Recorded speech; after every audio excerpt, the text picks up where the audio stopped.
Yeah. Okay. Yay! Oh my goodness, we are remarkably excited to have one of our favorite leaders out there and a dear friend, Carl Clark of WellPower.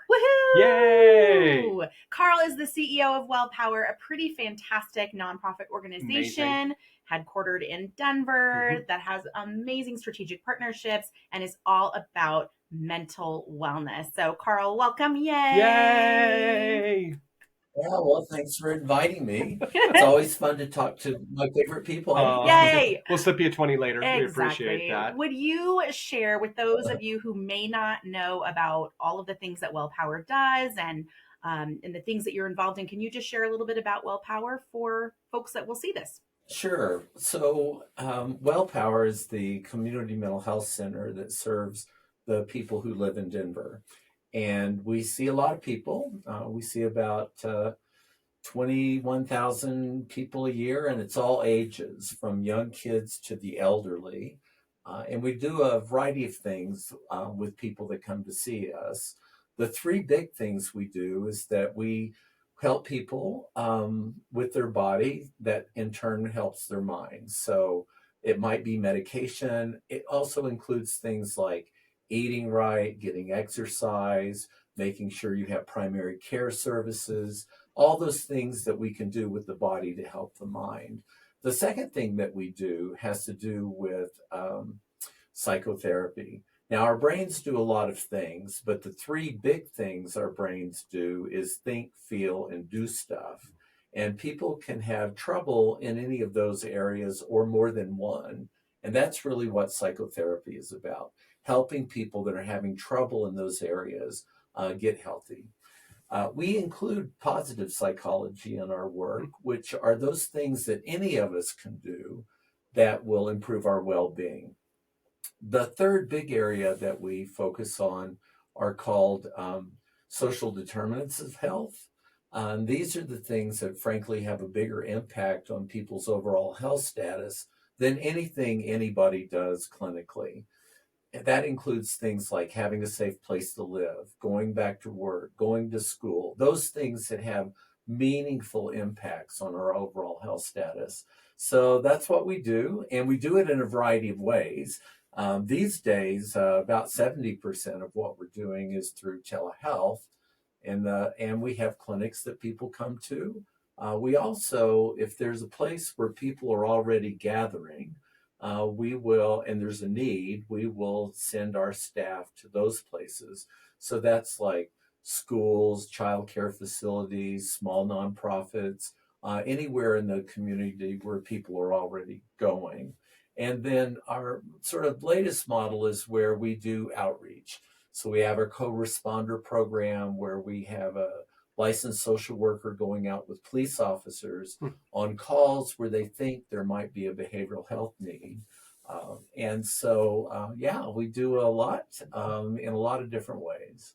I love that. And I think we've had conversations before where we've shared, especially, I'm not speaking for Bruce, especially for me, behavioral health, mental wellness, all of those things are so powerful and important for me, just from personal experience. I know they are for you too, because that's why you're doing the heavy lifting that you're doing.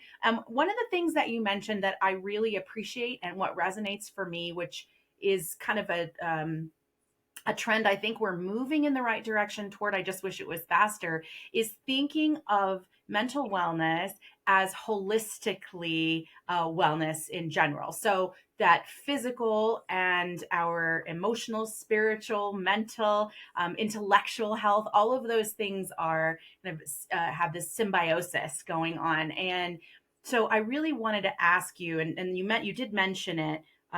What do you think we've got to do as a with humanity in terms of the way we think about wellness?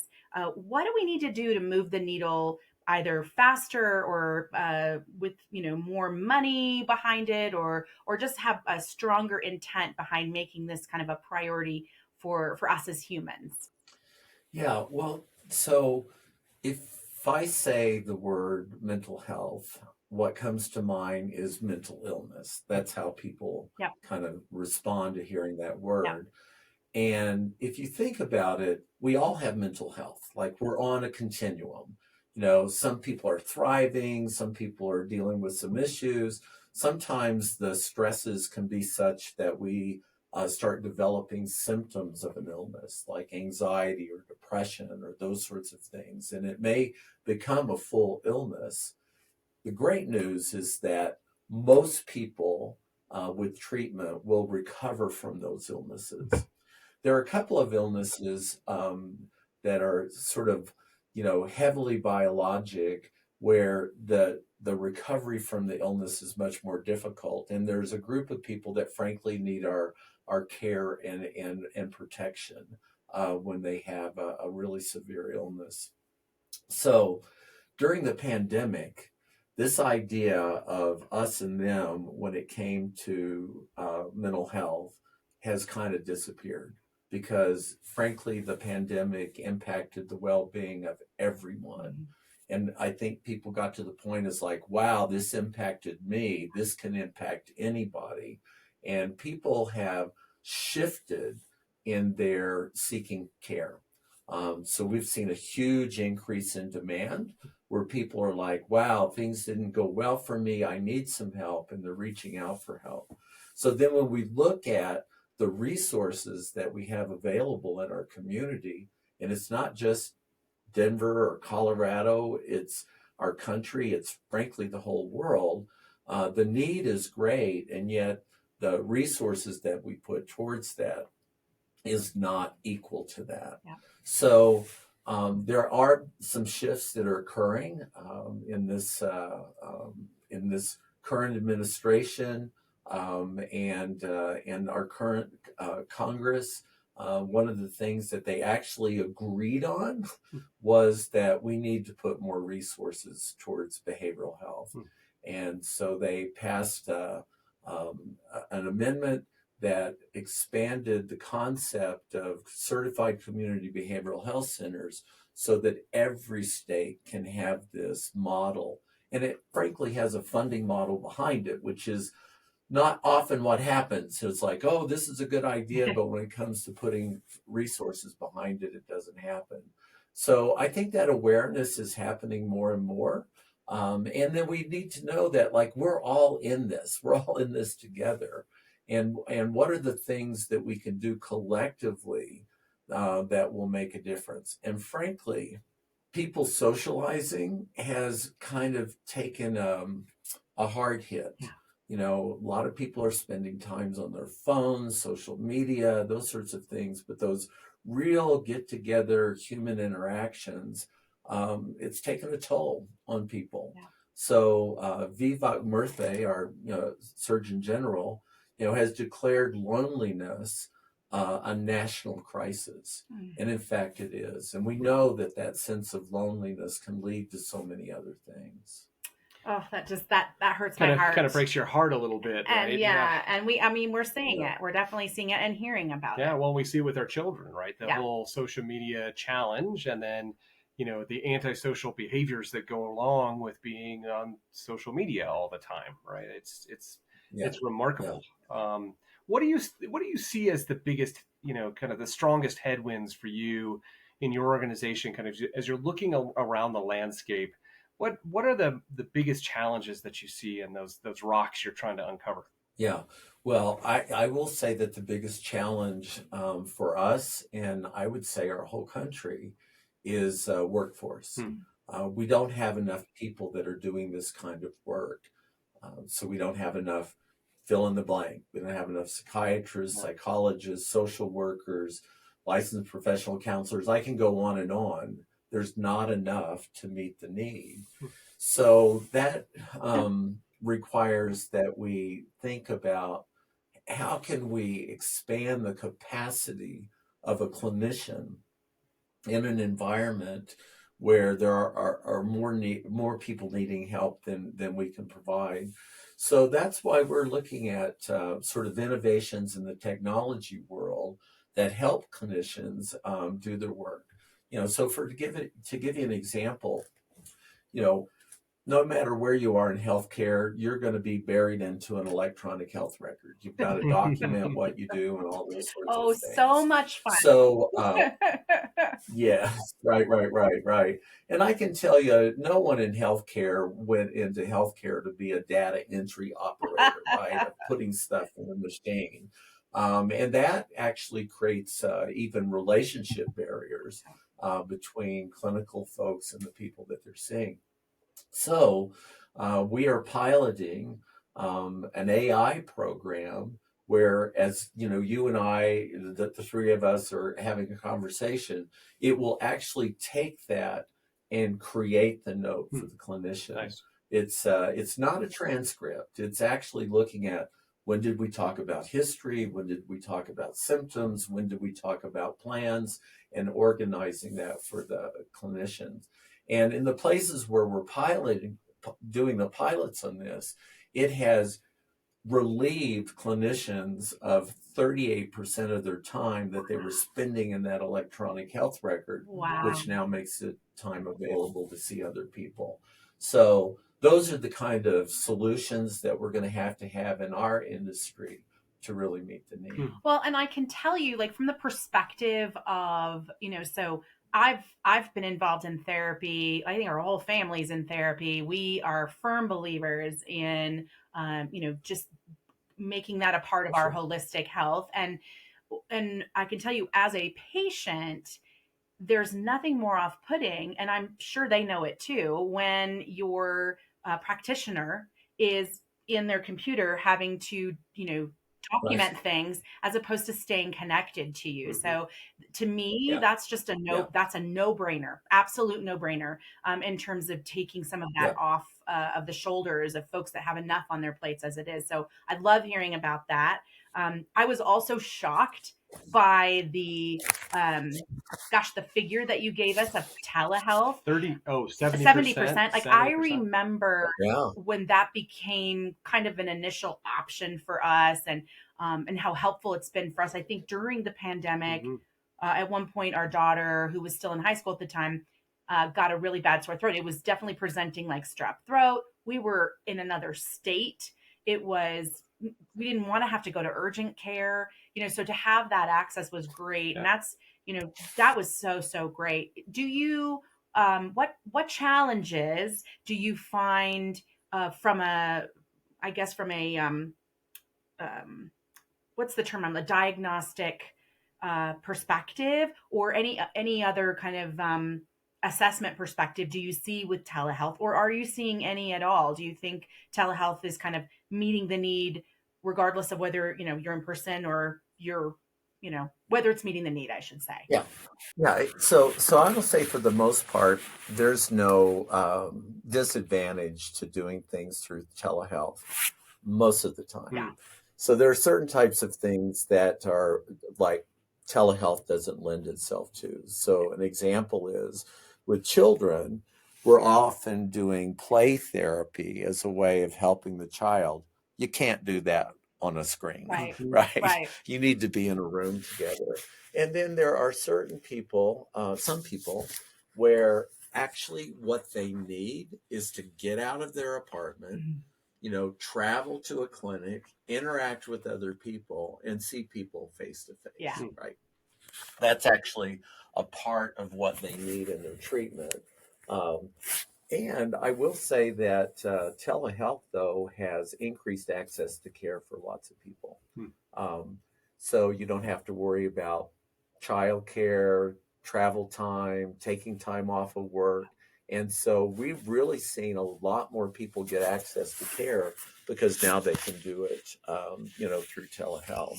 We happen to have an app that people use, so that maybe the person was planning on, coming face to face, and then something came up, and they can convert that appointment to a telehealth appointment just by, clicking on the app. That's awesome. So that's been really great for folks. That's cool. When you look at it from a social perspective, because I agree with you, there are some things that are done great. We're doing it right now, right? We're not sitting in a room together, having an interview. Yeah, we're right? connecting. We're connecting still. What are the Right. skills that you're seeing from maybe an antisocial behavioral standpoint, or just a general human connection standpoint, that people need to start remembering to develop, that perhaps the last several years they've started to take a dip on? Yeah, well, um, when we're in a room together, there's a kind of a level of social interaction that happens that's very fluid, right? And when you have a group of people on a screen, everybody's like, well, can I talk? Should I talk? And that kind of natural flow of, oh, I haven't seen you, blah, blah, blah, tends to get stifled a bit. Mm-hmm. So I think one of the skills that people need to learn, especially if it's sort of a group of people on the screen, is that what are those sort of structural, intentional things that you can do that brings everybody into the room and gets everybody participating on the screen. So an example is, frankly, in my meetings with folks, I do a meeting opener, and it could be a whole variety of things, and I do it in a very specific way. I'd say, okay, so what's bringing you joy these days? And then I'll say, and whoever goes first, you get to pick the next person. Nice. Well, it does kind of two things. One, it's sort of like, helping people find out about each other and connect in some way.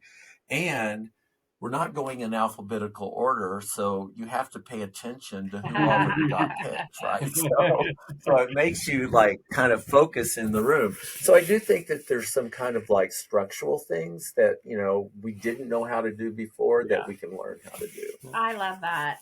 And if we transfer it kind of to your staff directly, what are some of the skills in industry that you think are really critical for, your teams to pay attention to increase and to develop in terms of their soft skills and interpersonal skills? What are you seeing there?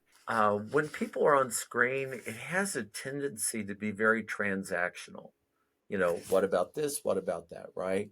And so there are many ways that we communicate with each other, and there are many ways that we listen.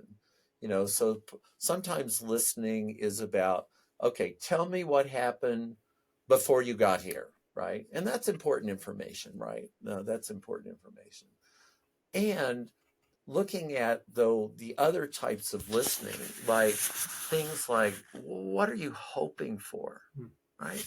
So that's a much different question, and that's more sort of generative and imaginative and more sort of deeply engaging. And then eventually, you want to sort of ask anybody, like your friends, your family, sort of like, what were you designed to do on this planet? Like, why are you really here? I love it. Right? And so I think that those kind of like being very clear about how am I having a conversation and what am I listening for are important skills for people to have. I love it. All right. So, kind of to bring things full circle and to use your own words, Carl, what is bringing you joy right now? It's a lot of things. I do believe, though, I had a social connection deficit during the pandemic. And actually getting together with people live is something that brings me joy. It brings me great joy, actually. Um, and there are different ways that kind of bring us, a sense of well-being. There's a variety of things. So one is, having positive emotions, and what are the things that create that? I just went to Antarctica. It was stunning. It was beautiful. I was in a sense of awe, I think, almost the whole time. So there are those sorts of things. And we all know what kind of generates positive emotions for ourselves. So it's an important aspect to make sure that we're doing those kinds of things that do bring us positive emotions.